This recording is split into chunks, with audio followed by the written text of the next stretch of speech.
Hello, I'm Maria Hall Brown, and this is LA Currents. Pandemic, policies, parking, protests. It's just business as usual for our next guest, Mitch O'Farrell from Council District 13. I am obviously being incredibly facetious when I say that. It has been nothing but business as unusual. So let's begin with some of the current topics. Actually, in the wake of the Black Lives Matter protest, you and Councilmember Price introduced a motion requesting a policy for renaming buildings, streets, and perhaps even removing art that may be deemed offensive by certain communities. What prompted that decision, and are you thinking of anything in particular, or was it just kind of in general looking for a plan?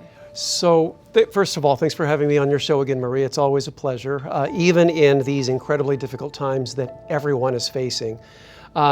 So in regard to the statues, back in 2017, I led the effort to replace Columbus Day with Indigenous Peoples Day. One of the consequences of that was to lobby the county to remove the Columbus statue in Grand Park. There is a process that exists in the county to remove controversial symbols for public display. And so Mr. Price and I co-introduced the motion so we could establish a process for the city, not unlike the process that the county already has. When you say you're introducing a process, would that then offer an opportunity for people to voice their feelings and opinions, and perhaps might even argue against the removal of some of these things, and then a decision made by whom? Exactly. So this way we have a complete, transparent public forum for these types of discussions. When we removed the Columbus statue in Grand Park, it involved the county art commission. It involved the commission, the Indian Native American commission, which is the county and city commission, and then it involved public hearings. So we don't have any such format for that.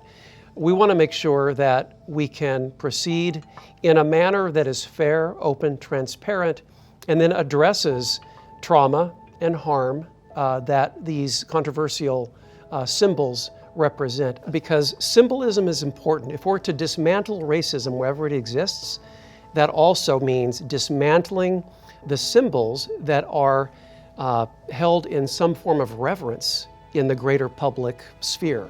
Last time we spoke, all of the Pride events were going to be virtual, and then there was a loosening of the restrictions, and so the parade actually happened. How was that for you? It was great. I participated. I marched. I was there. It was a very meaningful, important, spiritually uplifting event, and it's so important that the Black LGBTQ community have a voice. With the original unrest back in 1969 at Stonewall, it was a Black trans woman who was one of the key leaders of the protest at Stonewall. So we have to keep, as a reminder that our movement was born of diversity, and now it's the continued diversity, which also sort of teaches a lesson to the greater society that in the LGBTQ community, we really know how to work together. Along with what's been going on, and we were, our restrictions were loosened up a little bit, but unfortunately, there's somewhat of an increase in the COVID cases in Los Angeles, which means we need to sort of back up a little bit in order to be able to go forward in a positive way in the future. And one of those things that Newman wanted to make sure went forward was the mitigating the problem of people staying home and getting parking tickets. So right. You got that relaxed enforcement extended. Was that a big fight, a little fight, or was everybody right on board with you and understood it completely? My team, my field team, they are so on their game. And over the weekend, when it was announced that DOT was going to put the parking enforcement back in full force on July 6th, they started getting calls. People were anxious about it. And right around that time, we were starting to roll back our reopening because of the COVID cases have been increasing severely. Bars were closed again. So I thought more people are going to stay home again. So we need an emergency extension of the lifting of the restrictions. And so that's what we're doing, and they'll be in place until the end of July. The last thing that people need is to get an $82 parking ticket right now, especially if they're staying home and not able to work. And there are some exceptions to that rule. I know that metered parking is still metered parking. Right. And you have to... Red curb, etc. But this gives a great relief for the most part. It's something that we can do to at least give folks a little bit of a break, and they don't have to worry about a parking ticket. A lot of people still are unable to go back to work. A lot of people are unable to pay their rent. So you are a strong proponent of the HEROES Act, because there are restrictions and limitations what can be done on a local level. You really need support from a national perspective. We do. We've done so much to help renters who are living with the consequences of COVID, either because they're unemployed or partially employed now. There are state issues that supersede what we can do locally, so we need help from the state and the feds. The HEROES Act has in it a provision for $180 billion with a B for relief for renters, mortgage holders, and small businesses. And it's mostly smaller mom and pop and family-owned businesses that own most of the apartment buildings in Los Angeles. But guess what will happen if they go into foreclosure or file for bankruptcy? They'll get gobbled up by hedge funds and corporations. And then we'll lose that neighborhood touch. As cliche as it sounds, we literally are all in this together. It's time to put everything aside and give a relief, a bailout for everyday Americans. Not big corporations, but everyday people trying to stay housed and keep their mortgages sound. You have been a proponent of, as far as mask wearing, education over enforcement. Now that was actually, a few weeks ago. How are you feeling? Are you still in education, or do you think we need to move into enforcement? We may very well go into enforcement, but we also have to take a look at the realities. We must have all of our first responders always wearing a mask as well. I don't always see that. So we're going to have everyone wear masks.